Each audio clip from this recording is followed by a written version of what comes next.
Hi, everyone. How are you? My name is Kellie McElhaney, and you'll hear a little bit more about me, but Larry calls me Dr. Kellie, and I'm going to go with it. I like it. It's a good title. I'm a professor at the other business school, which is the business school about an hour up at UC Berkeley. It's called the Haas School of Business. We call it the humble business school because we're always in competition with Stanford. What do I do there? I teach courses on a lot of different things. I'm going to talk to you about crafting your brand story. And what does brand story have to do with mental health? What's the connection between brand story and mental health? Most of us are walking around with a brand that somebody else gave us, that somebody else has labeled over us. And if I'm walking around with somebody else's label, over time that is going to deteriorate who I know that I am. So we're going to talk about that today. Esther Perel, anybody know anything about Esther Perel? She's a couples counselor. She's really great. She has a fantastic podcast. And now it turns out her work's really valid in the corporate world because it turns out the same challenges we have in our personal relationships, we bring into work and have with our personal business relationships. So last year I was speaking at Fortune's Most Powerful Women's Conference, and Esther was on stage and she said, you know what? All of you leaders in the room who think that your employees aren't bringing all of themselves to work, or worse yet, you say, I don't want my employees to bring all of themselves to work. I didn't hire all of themselves. She said, you're fooling yourself. We all bring all of ourselves to work every day. And what companies focus on is your resume. Now it's your digital resume, your LinkedIn profile. When what a company should be focusing on is your story. Because that you will thrive if your company, your leaders, your colleagues better understand your story. So I'm not going to read anything about me other than that I've been at UC Berkeley for over 21 years. And the course that I'm going to talk about today is going to do two things. I get simultaneously introduced as a Chief Inspiration Officer, but sometimes because I do a lot of work in the DEI space and the equity space, people say, it was actually the CEO of Gap who introduced me once, and he said, you know, most people wake up every day and want to comfort the afflicted. He said, I'm pretty convinced Kellie wakes up every day and wants to afflict the comfortable. Which was kind of a bummer, right? Because my label growing up as a Catholic girl was to be nice. So literally, here I am, a grown adult, a CEO is introducing me, and he introduces me as a Chief Agitation Officer, and I'm like, no, I can't do that. I'm supposed to be nice. We're going to do a little agitating and inspiring today because it's agitating to throw back to society what they have handed us without us accepting it. So I'm going to start out, spoiler alert, it's a Pantene commercial, but it's got a really great message around labeling. All around me are familiar faces, worn out places, worn out faces, bright and early for their daily races, going nowhere, and their tears are filling up their glasses, no expression, no expression. Mad world, mad world.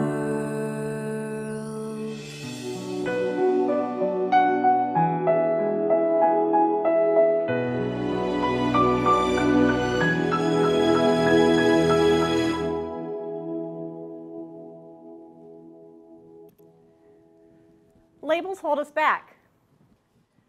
I'm going to quote the Reverend, 92,000 thoughts a day. How many of those 92,000 thoughts a day aren't your thoughts, but they're thoughts that society laid on you? So I was so excited when you opened up with that. I'm like, yep. And I'll always cite you for that, because that's great. I know that I will fall. Just make sure nothing bad is showing. Pick me back up. We're going to talk a little bit about what labels you're carrying around with yourself. Now, I feel really bad. Larry's my very, very good friend, and a couple other people have used authenticity already. You've heard that word a lot today, right? We actually get it wrong. You don't show up authentically if you don't know who you are authentically. So the actual meaning of the word authentic, if you look at the root word in there, it is to be the author of your own life. So we're going to spend the next 40 minutes doing a little bit of work authoring your own life. We're not going to finish. This is a 14-week class that I teach at University of California. I almost said North Carolina. That's where I went undergrad. At UC Berkeley, I actually designed this course for student athletes. Any student athletes in the audience? I designed it for student athletes once they were able to, for NIL, name, image, likeness, you're able to make money off of your name, image, likeness. And I had this thought, wouldn't it be great if these student athletes seized this opportunity to be intentional about the brand they design for themselves? Because the brand you design for yourself now, either unintentionally or intentionally, is going to follow you for life. So we're going to get into a little bit of work of how I teach this class. We are actually the CEO of our own brand, me.com. Companies spend billions of dollars branding themselves. We just let other people brand us. We have one brand one day, the next day it's a different brand. 5 days later, we don't know what our brand is. So we're going to really look at how do you define brand you. Google gets it.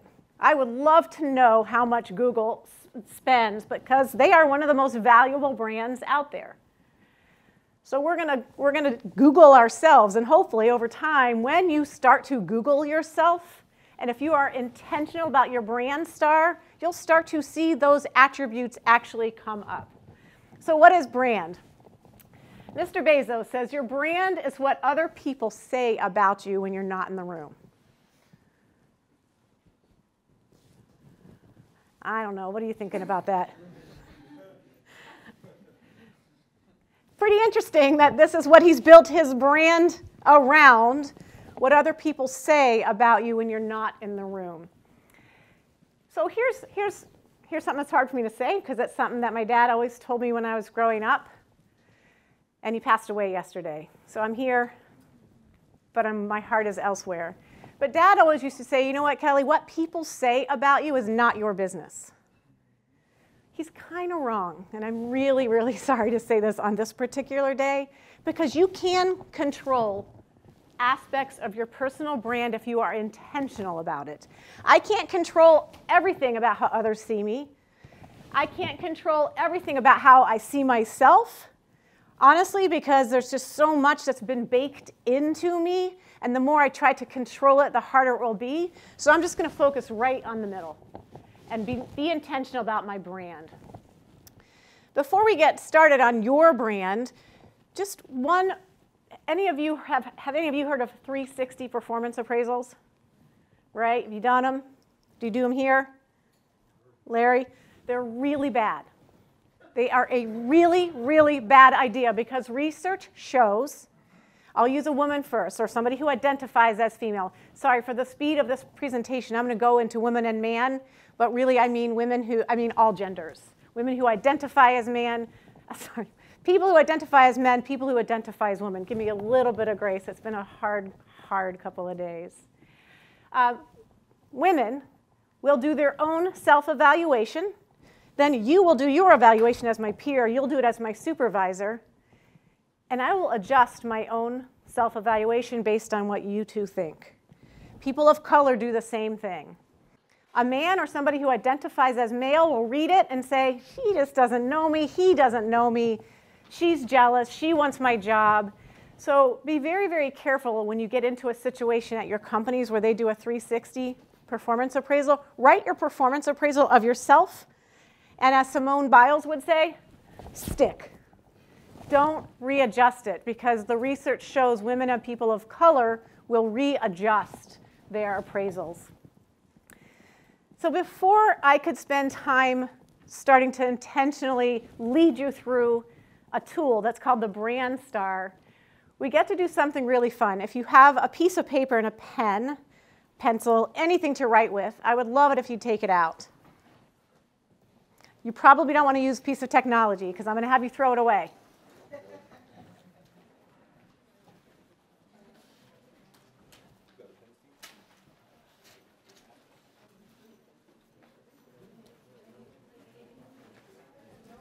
You're going to throw it away, so just a scrap piece of paper. You're not going to share it with anybody. And if you don't worry. You can mentally do the exercise.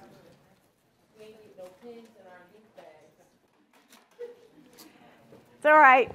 Okay, before we do the exercise, I am going to play a commercial. And again, spoiler alert, it's a commercial. But these commercials, I do a significant amount of research in this space. They are based on solidly backed data. So let's play the commercial and then do the exercise. I've been called to a lot of things. Too emotional? I was always viewed as someone that was too ambitious. Too opinionated. Tell me that I was too strong. Too fat. Too bossy. Too confident. People have said that I'm too vulnerable. Too short. Too tall. Too defiant. That I'm too driven. I'm not too defiant. Too loud, too outspoken, too energetic, too opinionated. Too sassy. Too everything. I think too has a judgment attached to it. When you say you're too something, it puts a negative connotation on it. It's not like you're 100% something, it's like you're 500% something, and it seems like a bad thing. People are not comfortable with those sort of traits when it's coming from a woman. I am outspoken. I am opinionated. I'm vulnerable. I am driven. I am confident. I am defiant. I am strong.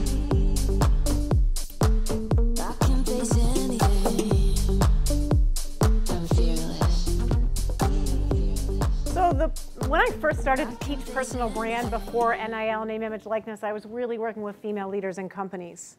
And I'll never forget teaching to a group of female leaders at a tech firm, offsite down in San Diego, and the CEO and the COO sat in on the presentation, and they both happened to be men. And so I ran through, it was a women's ERG, Women's Employee Resources Group, so I ran through a presentation, and I'll never forget, Ian came up to me after, and he said, you know what? It is so not fair that you were saying this is only happening to women, because society absolutely puts a brand or a label on men. So while these two commercials talk about gender and gender on a binary, all of us get labels. So my question to you is to write down very largely, what have you been called to of? T-O-O. What do people say? You're too. Just write your word down.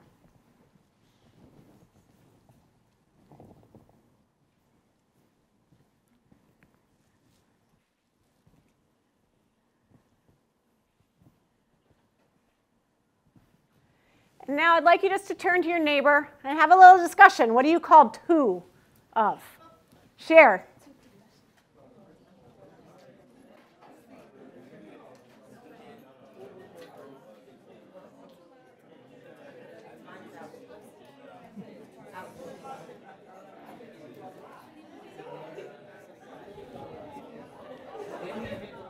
Can I see what yours is?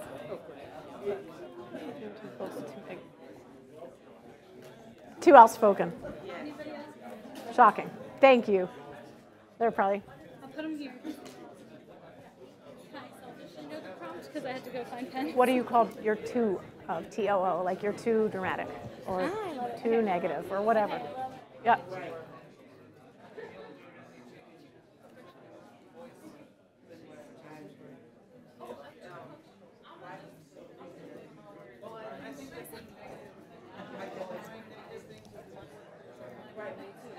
Okay, let's come back together. You're going to have a couple of opportunities during this workshop to pair and share. Watch this. Shh. It is the most bizarre thing that works from kindergarten all the way up. I don't understand it. Who will share? What are you called to of? Raise your hand. Who will share? Who will be brave? I'm too loud, too emotional, too energetic, too much. Extra? Yeah.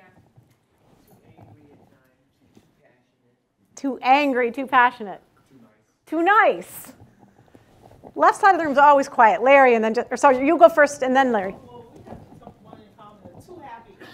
Because the world needs fewer happy people for sure, right? Right? Too optimistic. Any others? Too professional? Okay. Too nerdy. Too blunt? Too stubborn. What's yours? Too quiet, too different. Yes, Larry. Too tall. I can imagine. So that one we're not going to be able to do a whole lot about, but well, let me just give you a gift. And I so wish I had it when I was younger. It was such a gift that a woman on my board of directors, African-American woman who was a senior executive at Intel, gave me this gift and this strategy that I now hand over to you. You take what you're told you're too much of. Just for example, you're too emotional. Raise your hand if you've heard you're too emotional. I literally heard it this morning. I'm sure I did too, and I said, yeah, my dad just died. So yeah, I get to use it occasionally, but I've heard it my whole life. But here's the deal. Thank you. I'm going to use you just because you seem really playful. You're right. I am too emotional. Own it. Pause. Because you're all like, what's going on with her? And everybody's listening to what comes next. Own it. I reframe it. Empathy is my superpower. I just take it and own it and reframe it and give it right back to them. Here's how this helps you as a student. Here's how this helps you as my colleague. Here's how this makes me a better leader. Now, I'm not supposed to swear, but if I were, I'm going to swear. A better way for me is I would say, you're right, I'm a nerdy badass. Like, just own it. But you've got to get rid of what society has told you you are too much of. So those of you who wrote on scrap paper, I would literally like you to rip it out and throw it into the middle of the room. Just get rid of what society tells you you are too much of. I'll clean up, Larry. Throw it. I want all of that society labels. Yeah, the people in the front, you better duck. Okay, so we haven't really done anything. We haven't done anything to build your brand. Before I can start to help you build your brand, you have to get rid of what your brand is not. Got to get rid of what it's not. So we're going to do a tool that is called the Brand Star. We will not get through all 5 aspects of this Brand Star. It's actually a tool created by IDEO, which is a design firm, and they charge millions of dollars for companies to do the work. Shh, don't tell them. I'm taking it to you for free. I would like you to turn to a different person, right? Let's make this about inclusion, so we want to meet different people, and just describe yourself in 5 adjectives. 5 adjectives. You have 2 minutes, so don't take up more than your space.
Okay, let's come back together.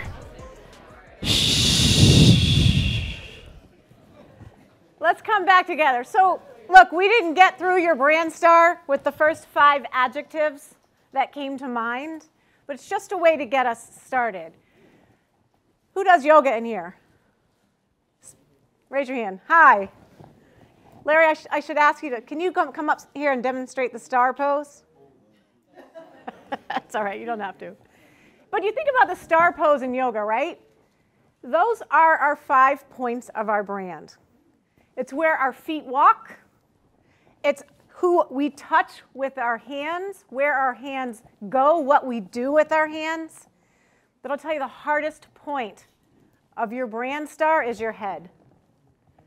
Because if you have how many thoughts? 92,000 thoughts. And 91,000 of those thoughts are other people's labels of you, not your own chosen intentional brand attributes. It's going to be really tough. So if you're going to focus on any one point of your 5 brand star points, it's your head. So what's the brand star? I mean, I don't teach a whole class and say you got your 5 adjectives, you describe them to her, put them on your star, and walk out of here and you're done. It's a really intentional process. It's so much fun, though. So I'm just giving you a teaser today, and I really hope you will go back and work on this.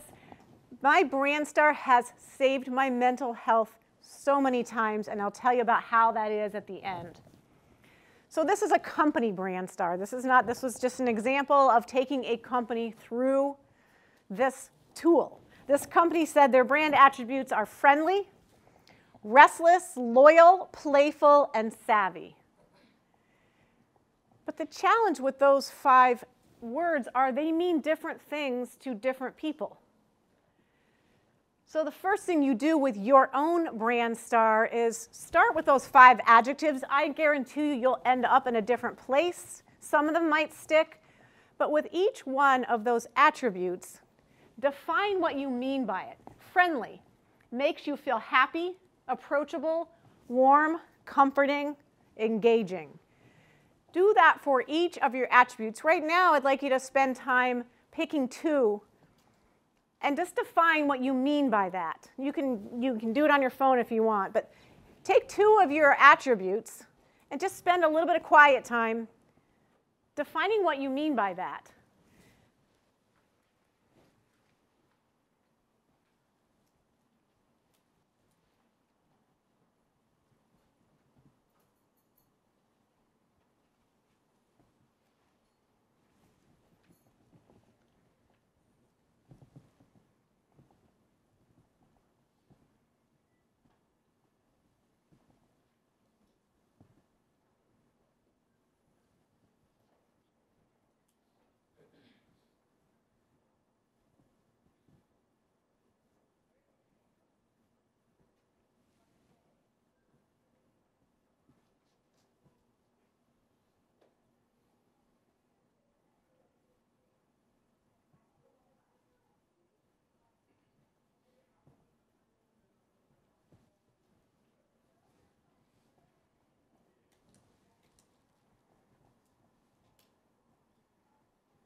Who will be brave and share one of their attributes, one of your star points, and tell us a little bit more about what you mean by that?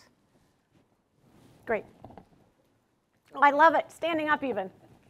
Mine is empathy. I care about other people. I've been through a lot, and I've struggled a lot, so I can tune in to other people's pain. And it's made me more approachable, more caring, and it's guided my whole path.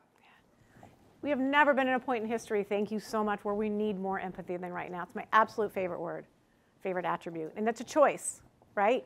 We are all born empathetic. It is such. I do a lot of work on empathy for leaders. We are all born empathetic. We are all born vulnerable. There is nothing more vulnerable than a baby. It is such. Research shows that over time we choose less and less often to actually act out of empathy. So you nailed my favorite one right there. Who else will share one of their brand attributes with us? Doesn't have to be perfect. You're still working it out. One of mine that I chose is introspective because I spend a lot of time examining like my personal thoughts and emotions and how it affects me, and I feel like it's helped me just grow personally in terms of understanding myself and knowing who I am. That's great. I love that word introspective. One of the single biggest leadership attributes for successful leaders is self-awareness. And you cannot be self-aware if you do not go inward. So it's a fantastic one. Why is the left side of the room so quiet? What's going on? Excellent. I said tall in the sense that usually I gather attention, whether it's good or bad. I'm used to occupying space, and I naturally become courageous enough to have a presence. I love it. I have a girlfriend down here who works for a venture capital firm, and when she's giving her big pitches, she wears 5-inch heels when she walks into that room before she gives the pitch to take up space. I love it. How about another from this side of the room?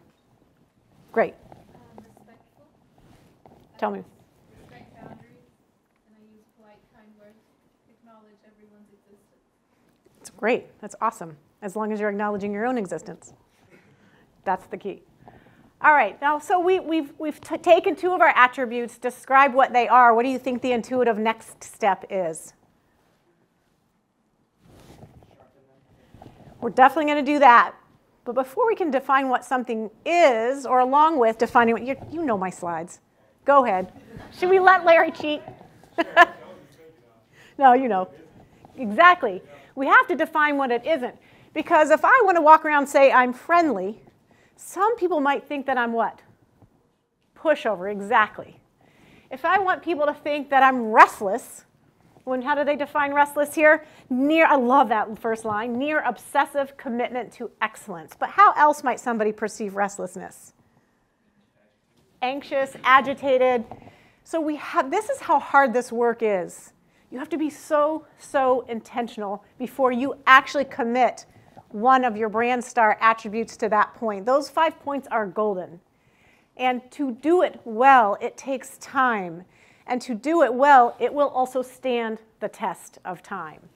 So take those same, here's the company that does it. So we are charming, but not silly. We are genuine, but not lofty. We are pragmatic, but not dry. So I'm now going to ask you just quietly on your own to do the same thing.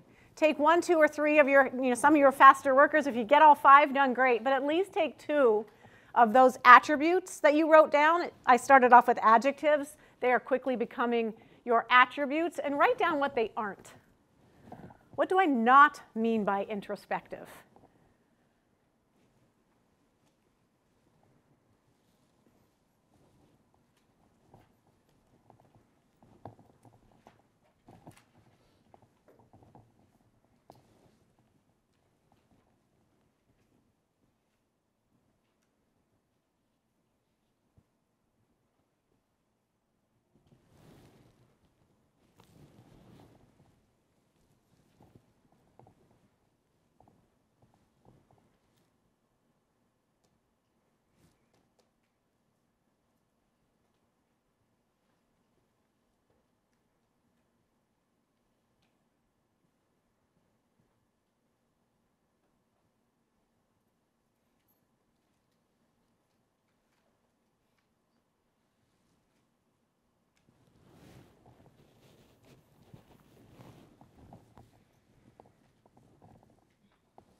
Take about 2 more minutes, because you're then going to get out of your chairs and do some work.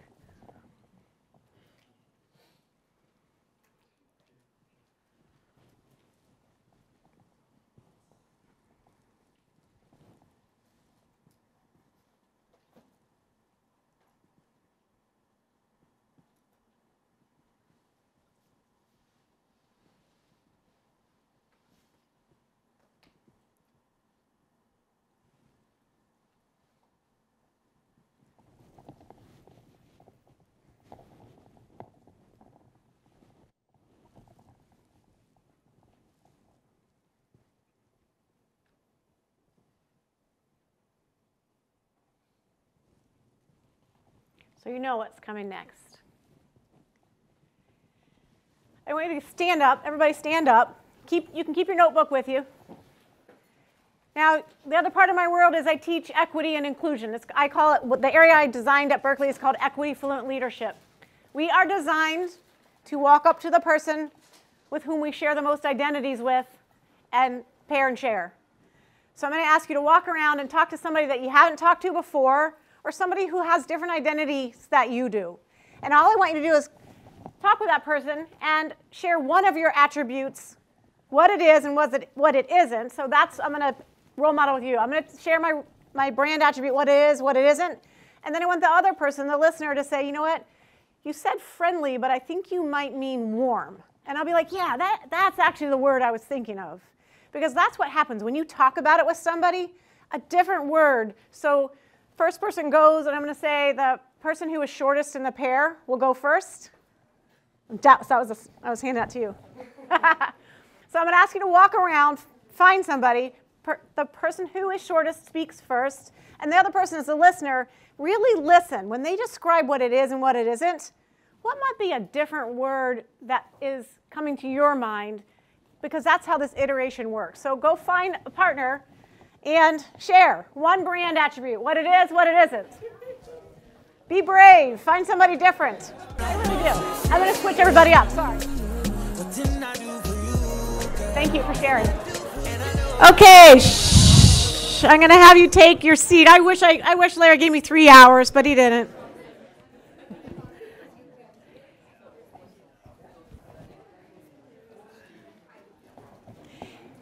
How did that exercise, how did that experience feel?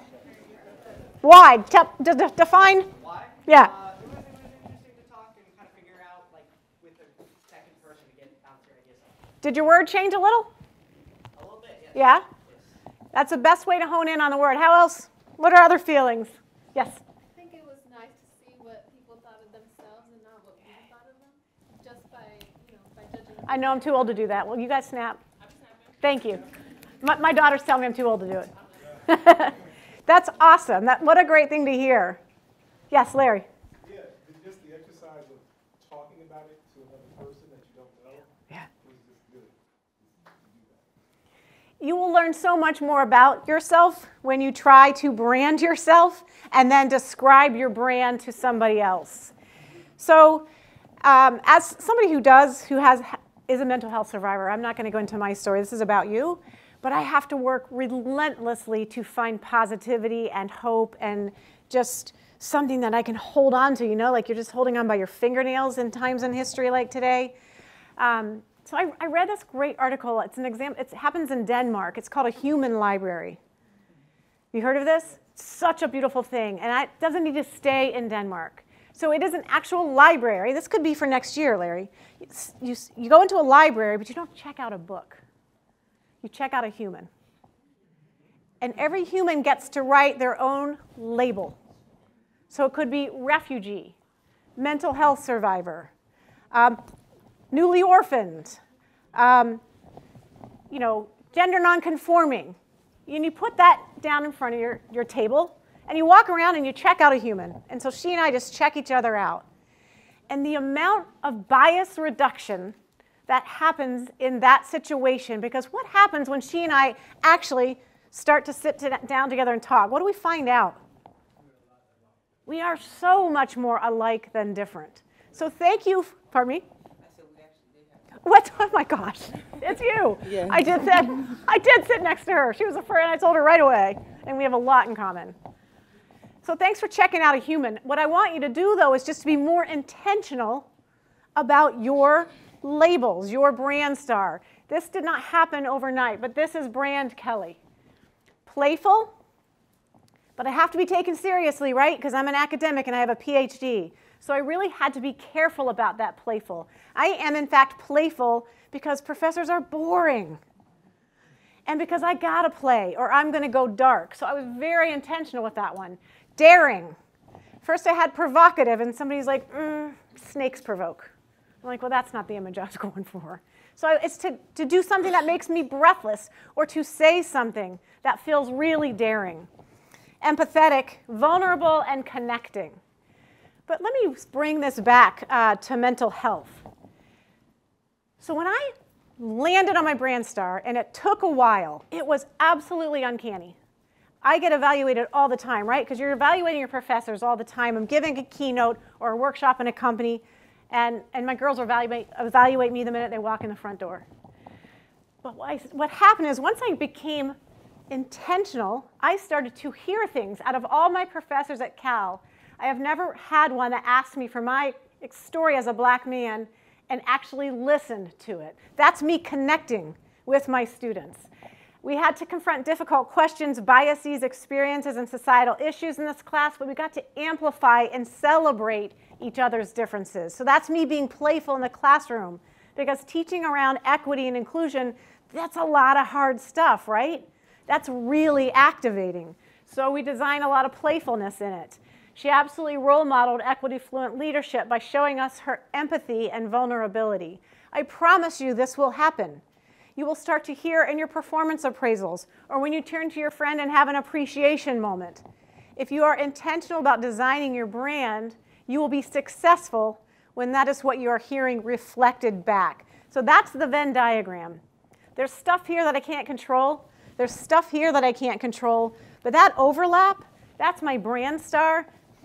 I'm controlling that to some extent because when I wake up in the morning, this is who I promise to be.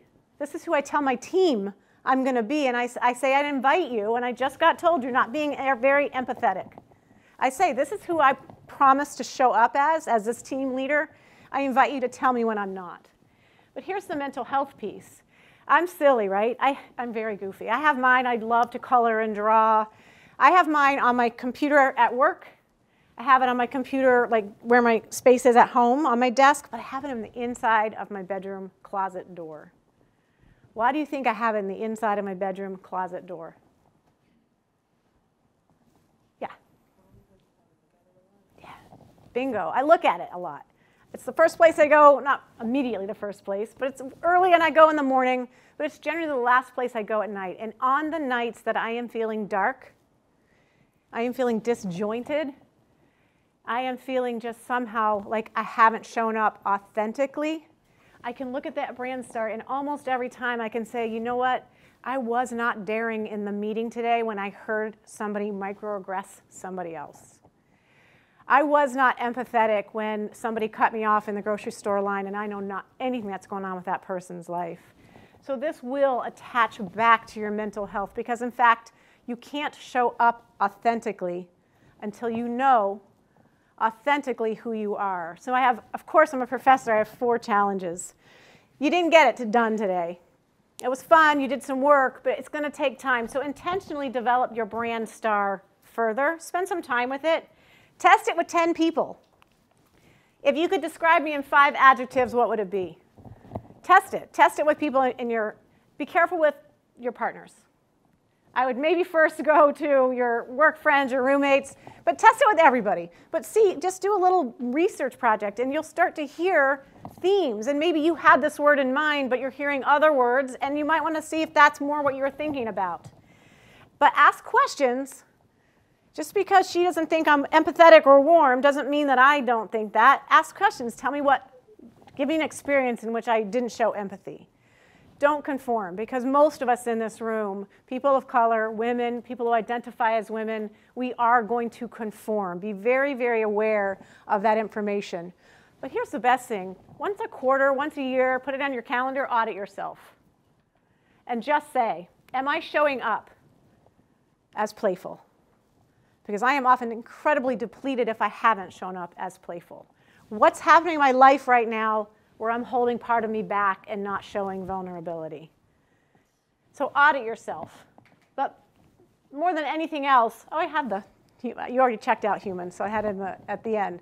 More than anything else, go out there and be fearlessly authentic, but don't forget that being authentic means you're authoring your own life.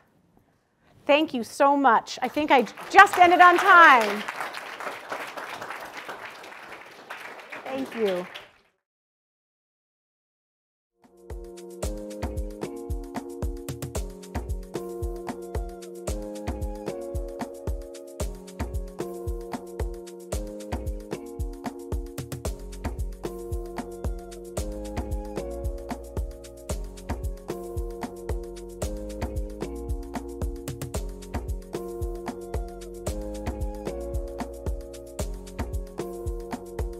We're going to get started. Jasmine, any more cats we need to herd outside? Are we good? All right. Thank you, everyone. I am so excited. I really need this workshop, so I'm very excited to introduce Dr. Kellie McElhaney. And Kellie is the founder and executive director of the Center for Equity, Gender, and Leadership, and she's on the faculty at the Haas School of Business at Berkeley. And we are really lucky to have her here with us today. And I'm going to hand it over to you. I didn't hear any go Bears. Are there any bears? No, I knew you were going to say that. And you had to be dressed from head to toe in red? So if you don't know the Haas School of Business, we call ourselves the humble School of Business. Right, Newton? Yes. Newton's one of our alums. Thank you so much for having me here. I feel really just excited to be invited into this space. I'm going to talk to you about personal brand today. I'll tell you a little bit more about what I do because this is not all that I do, and I'll tell you about how this class, how I conceptualized it at UC Berkeley. But I'll start out by telling you that we fool ourselves if we don't think our employees bring all of themselves to work. We focus on the exact wrong thing. We focus on their LinkedIn profile, or in my day, their resume, or the cover letter. But I never actually read the cover letter, so just so you know, don't spend a ton of time on cover letters. But we really fool ourselves. So does anybody know Esther Perel? Have you heard of her? Fabulous, fabulous podcast. She's a couples counselor. But now businesses are hiring her and paying her 8 times as much because it turns out that the problems we have in our coupledom are the same problems we have on our teams in the corporate world. So last year I was speaking at Fortune's Most Powerful Women's Conference, and Esther is on the stage and she said, you know, you CEOs, you're fooling yourself. People bring all of themselves to work. It's called our unofficial resume. It's our story. We don't check it at the door. It comes with us. Whether we want it to come with us or not, it comes with us. But I think we also aren't intentional about designing and crafting our story. So I teach another class actually here at Google in the Google Cloud Pathways to Leadership program for women in cloud called Origin Leadership Story. It's a lot more broad-based than what I'm going to talk about today. So about me, I got a great introduction. I'll just say a couple of things on this slide. I was once getting ready to pitch to Gap Inc., the apparel company, for money to start the center. So here's the difference between Stanford and Berkeley. Truly, I had this idea that I wanted to start a center around equity. And the dean's like, no problem, you can go do it. No money, no staff. Stanford, somebody will write you a check. But it was great. And I'm getting ready to pitch to the board of Gap Inc. And the then CEO, Art Peck, said, I'm convinced that most people wake up every day and want to comfort the afflicted. He's like, Kellie wakes up and wants to afflict the comfortable. She's a chief agitation officer. So there's going to be no affliction here today, but here's how it links into my personal brand. I was so prepared for that presentation. I mean, it's a board. It's a big presentation. I was asking for $1 million. And because Art Peck called me a chief agitation officer, what do you think happened in my brain? I'm like, no, I was raised a good Catholic girl. My mom would kill me if she knew I was out here agitating. I came back to my MBA classroom that afternoon. I told my students, I was very frazzled. I'm like, no, professor, we see you as a chief inspiration officer. And in the work of change, which most of us are probably doing, you have to do both, right? I have to inspire people that you have the power and the energy and the platform to create change, but wow, it's 2023. What we are seeing today should not be happening, so I have to agitate people out of their comfort zones. That is that. That is not what I'm talking to you about today. And you will also notice that I write the word kind about my girls. I will not ever tell them they have to be nice. I tell them that they need to be kind because there are people that they do not need to be nice to. So I'm just utilizing all this in terms of how intentional we should be about our brand. So I'm going to start out with a commercial. Spoiler alert, it's a Pantene commercial, but it is based on evidence and research. All around me are familiar faces, worn out places, worn out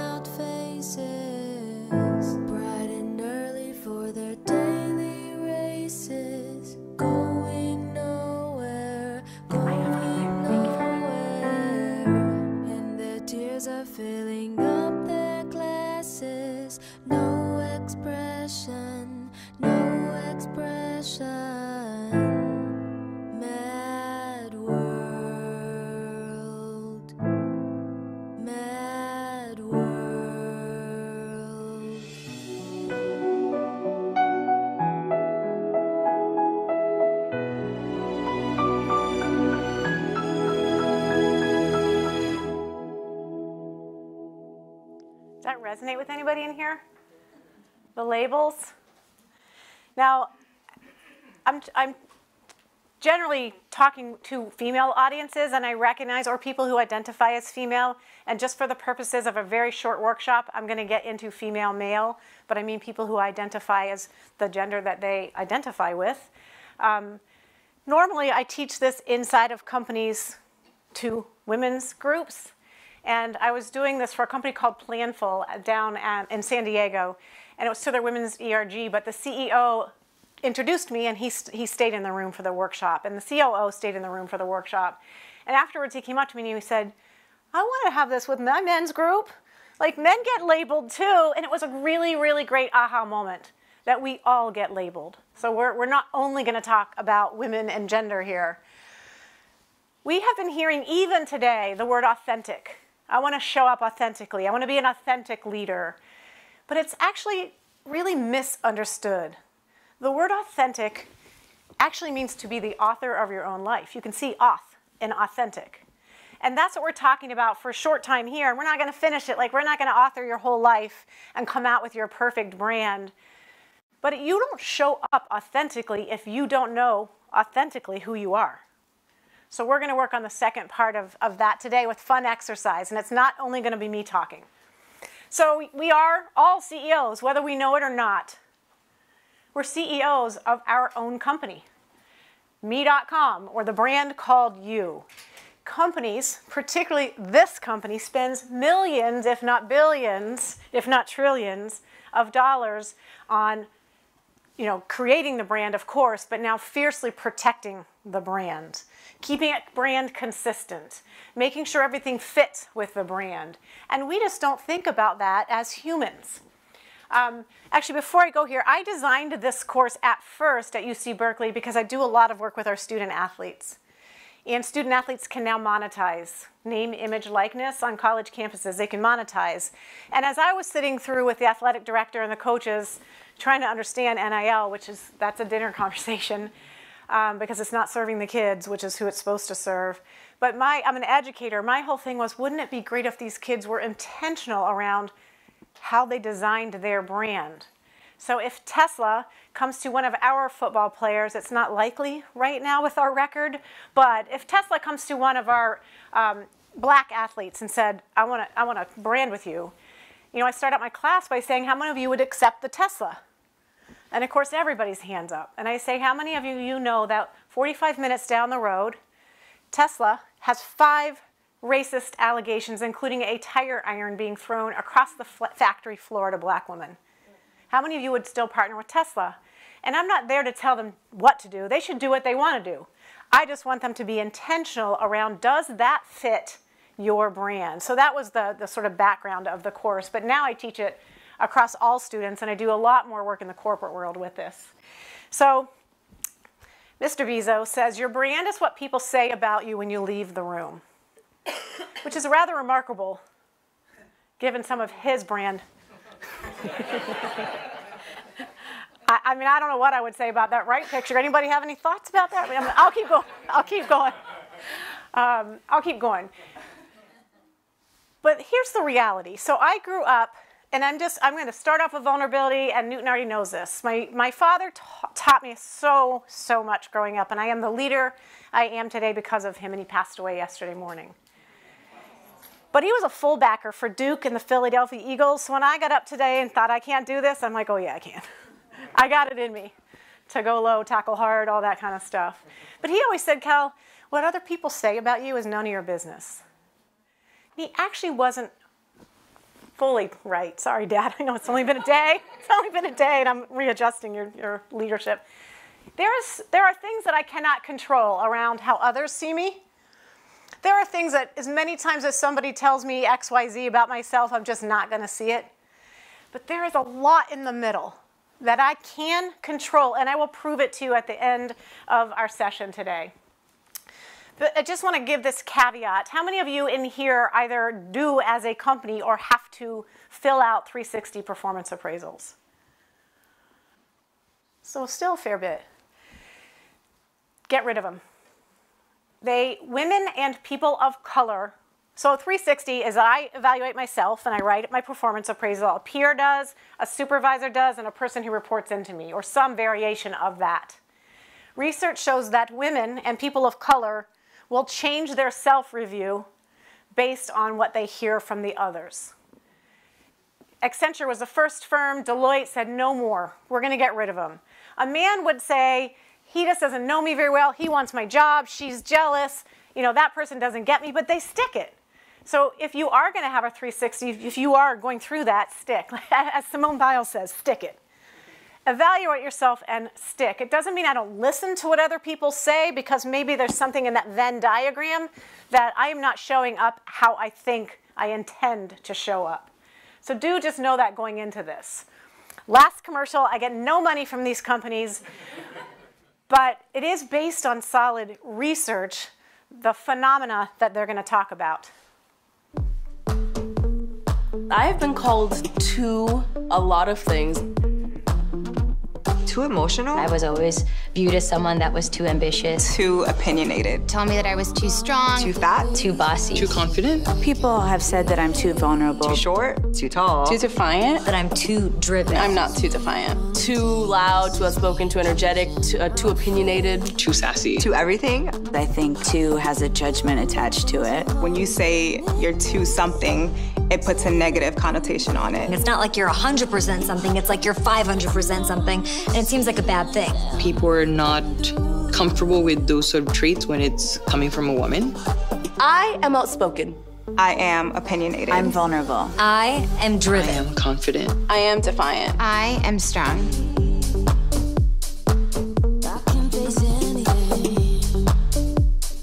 You're getting ready to dance. I love it. If you have a scrap sheet of paper, this will work better. If you don't, you can imprint this. It won't work as well if you imprint it in your brain. Just saying, because you're going to throw away the paper. Probably can't throw away your brain. So if you have a piece of paper, what I would like you to write down as big as possible is, what have you been called to of? So I'm giving you time to yourself to reflect. What have you been called to of?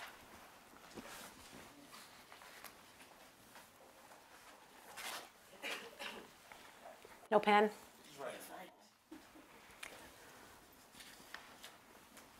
If anybody has an extra pen, and when you're done, to turn to your neighbor.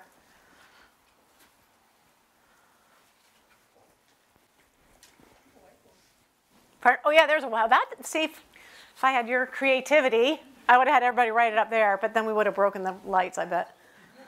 But the individual who's standing by the whiteboard, you're welcome to That was called voluntelling, and I'm sorry about that. I figure if you can survive the military, you can survive that. Too direct. Write it really big.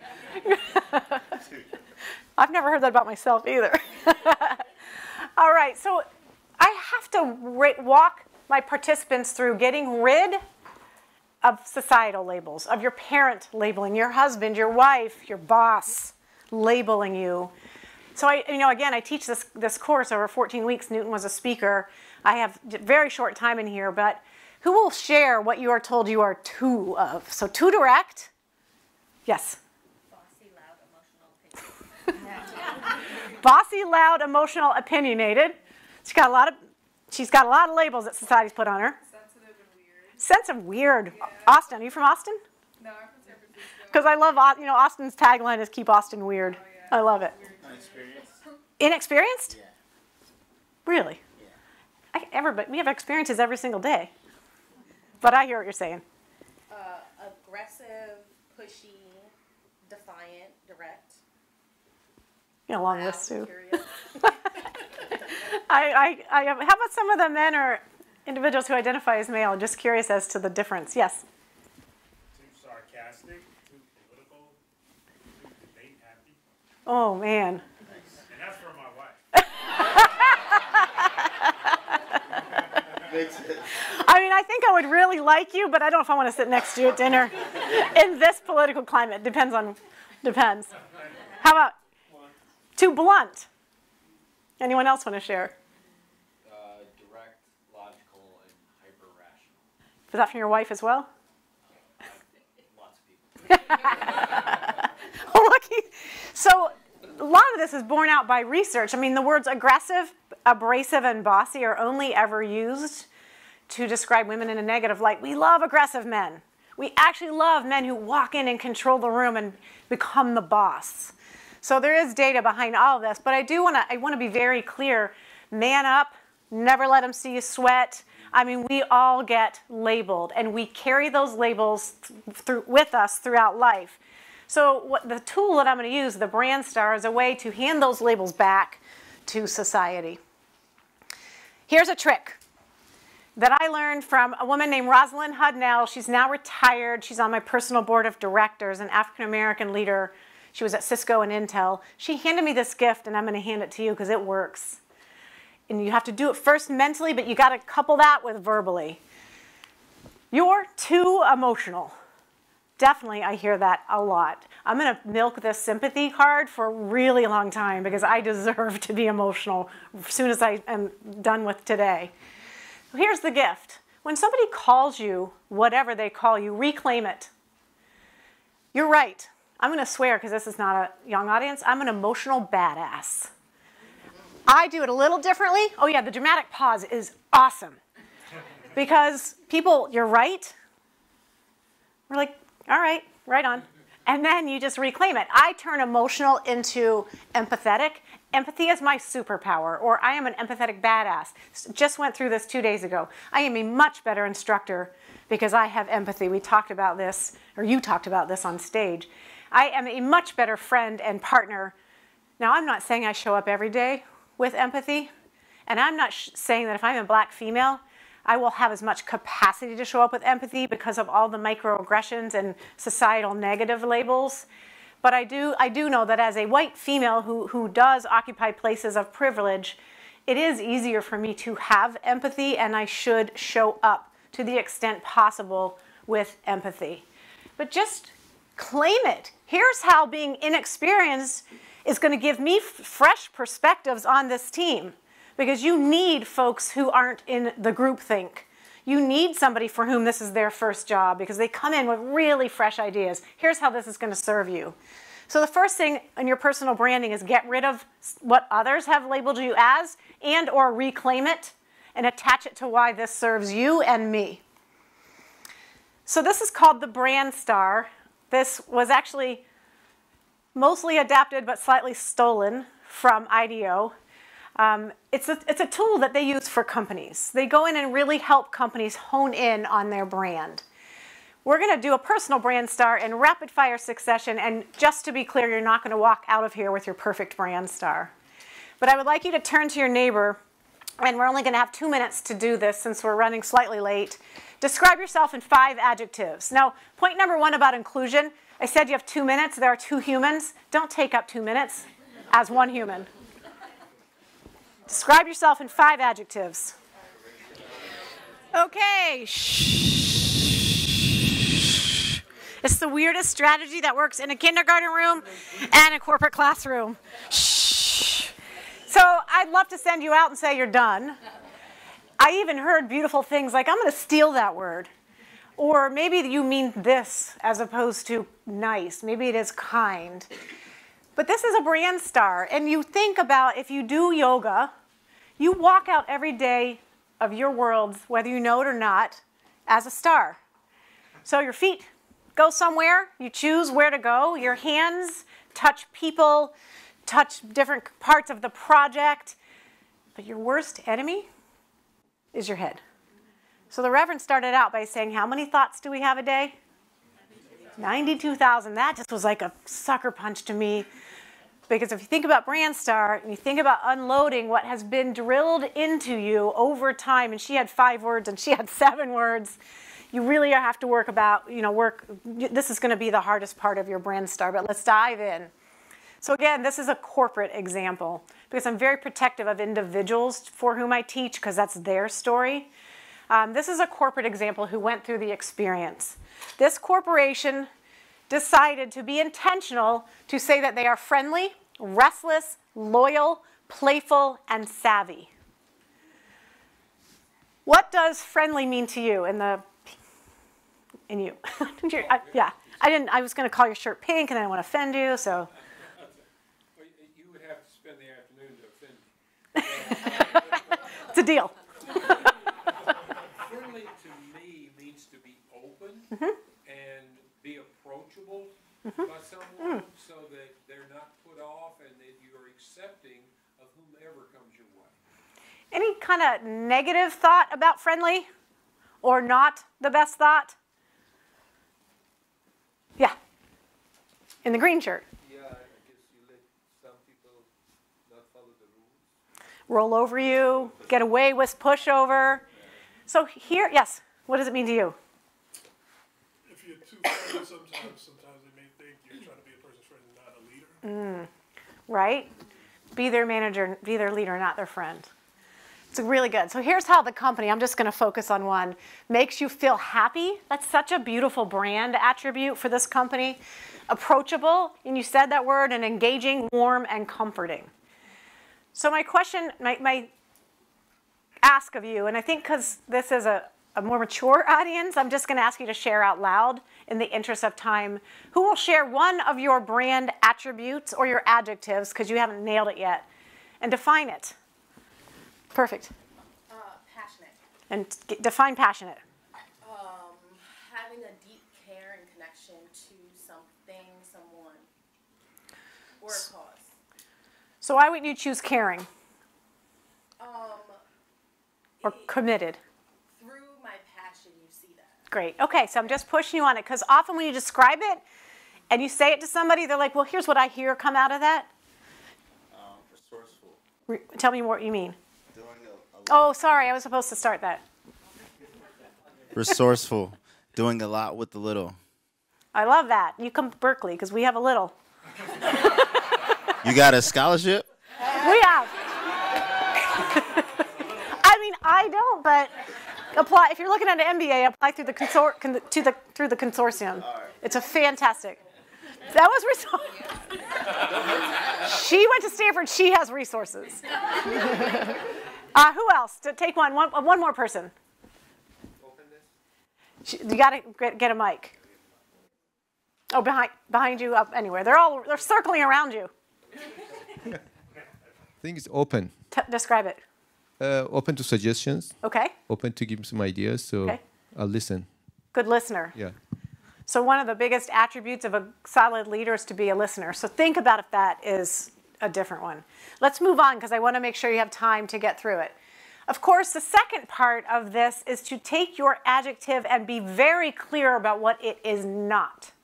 So I'd like to hear from somebody new, which is a really great inclusion strategy. Somebody new. Tell us what one of your attributes is not. So name it, and then what do you not mean by it? Great. Thank you for sharing. He was just scratching. I wrote adaptive. Okay. And what it is in my field and in my work here at Google, we are given new responsibilities quickly, and I typically adapt and take them. But I'm realizing it's also, I'm not a pushover, or I'm not like don't just throw it at Camille, because she'll, I'm so adaptive to the point, but I think it also is the negative part of the brand. Yeah. It's like, oh, she'll take it. So what do you hear? What might be a different word for adaptive that might fit better to that when she described it? I think fast learner, resilient. Doesn't mean those are the right words, but when you talk to somebody out loud, you might land on a word that just feels, that's how I feel. That's the better word. One more. Where are we? Ooh, I got to go. Very back. We got to get a mic. So the mic runners are really enough to run now.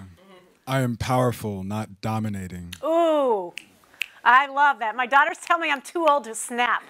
I am not. 2, T-O. Oh, I already did that. So this is brand Kellie, and this took me a really, really long time. So it looks simple and elegant. It took so much work. Playful, but not dumb, not an airhead, because I'm a professor, right? I shouldn't be playful at all. But I took playful because the work that I've taken on of pushing for equity in the world, or my other work is around sustainability, it's heavy. You think about climate change right now, I would be so some days I am, under the blanket. So playfulness is something that I very, very intentionally chose. One person said, "You're goofy," and I thought, that's not exactly the right word, so I owned playful. Empathetic. I am an empath. Now, I have to be careful about that because I do absorb, but I chose not to get rid of the word because I believe we have never been in more of an empathy deficit as we are today. Daring was a word that I really, first it scared me because I might be aspirationally daring, but not really daring. I had provocative at first, and somebody said, snakes are provocative. Like, okay, that's not the look. And vulnerable is something that at one particular stage, and Newton has a similar story of my life, I couldn't stuff it down anymore. I needed to just share my story on a whole host of different levels. And I'll just say that. I won't say more until the end. Oh yeah, it is the end. Now, so here's what's fascinating. So I worked so hard on this brand star. This brand star I have on my work, in my work office, my bricks and mortar, whatever you call it, when we used to go to work. I do. I have it at work, very visible. I have it there because I want anybody who walks into my office to see my brand promise. It is my social contract with my team and my student classroom. This is how I intend to show up as a leader. This is how I intend to show up as your professor. And if I am not, I invite you to tell me that. I don't do that with my partner because I do not want him to invite me to tell you any of that because I'm out of empathy by the time I get home. But he may or may not be channeling that through me. But here's the deal. I can look at this. The third place I have it is in the inside of my bedroom closet. Why do you think it's there?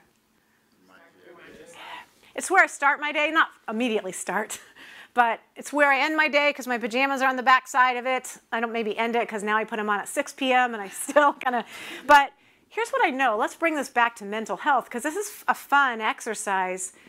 But when I am feeling disjointed, depressed, negative, I can almost always look at my brand star and say, you know that person who's really trying to put me into a box? I need to get daring and tell them that that is not okay. Or, man, I saw this happen today and, you know, I did not use my voice. And I have committed to using my voice, and right now it's daring to use your voice. That is not okay. So when my mental health feels the lowest, you know, what do you think I'm not doing right now that I just lost my role model leader, possibly? I'm not really showing myself empathy.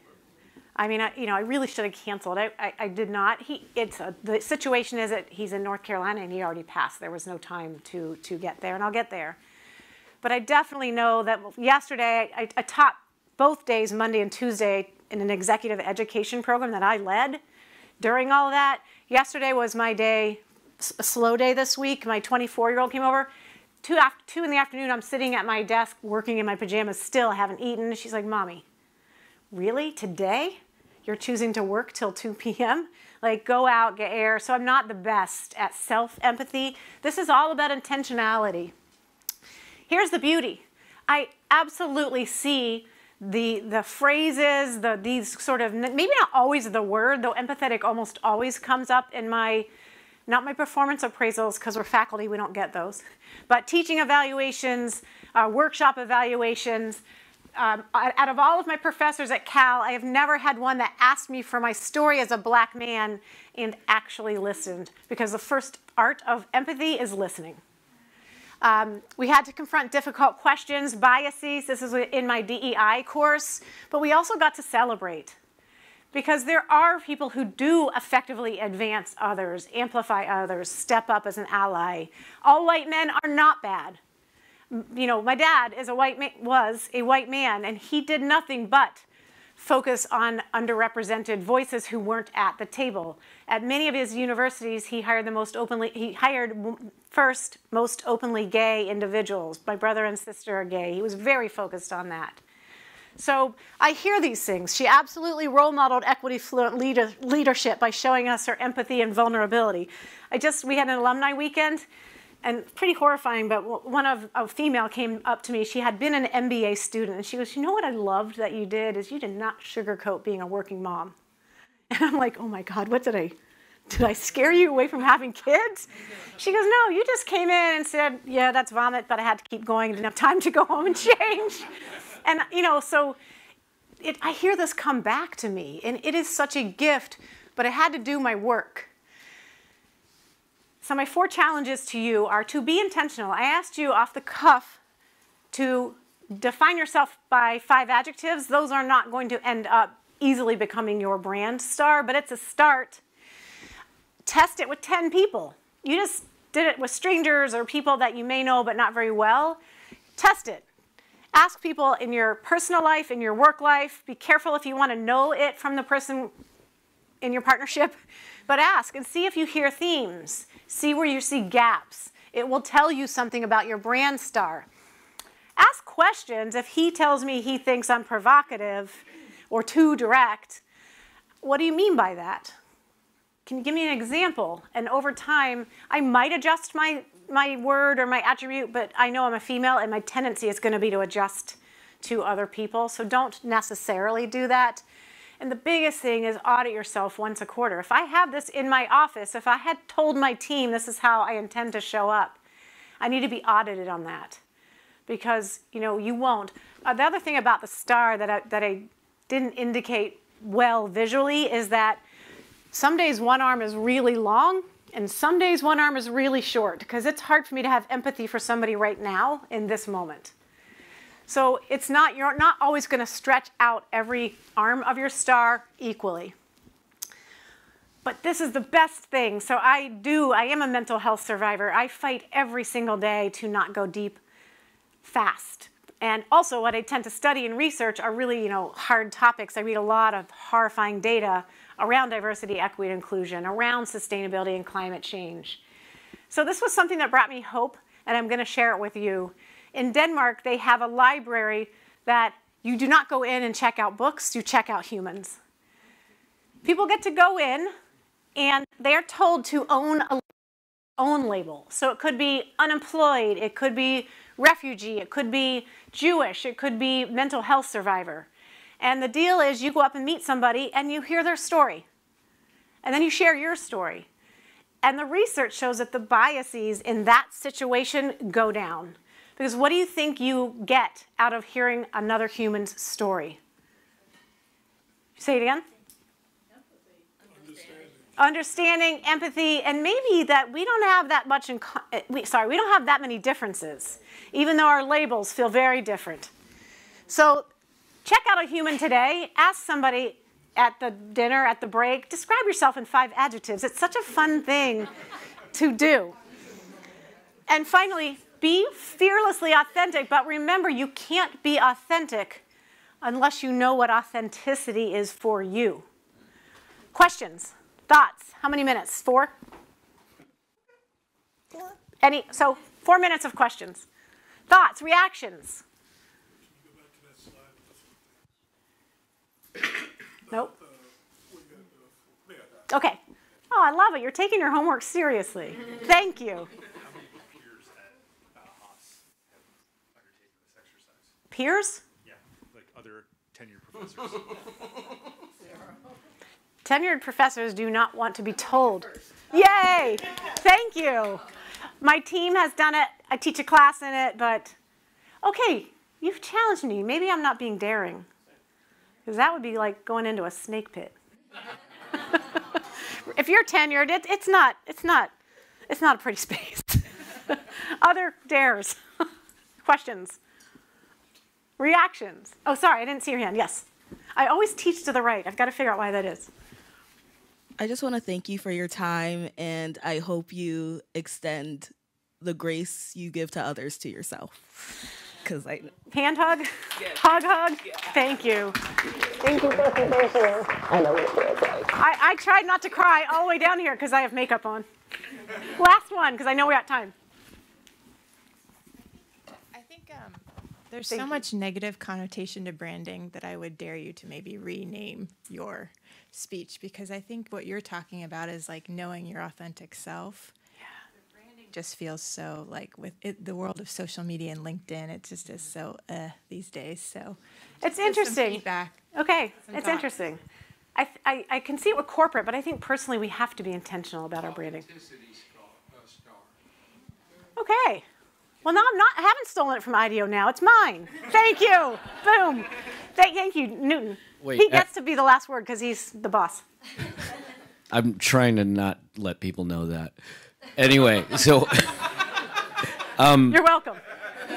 Can I actually? I didn't say bossy. Can I dare you to go the other direction, what she suggested, and take over the entire notion of branding and say it is not icky.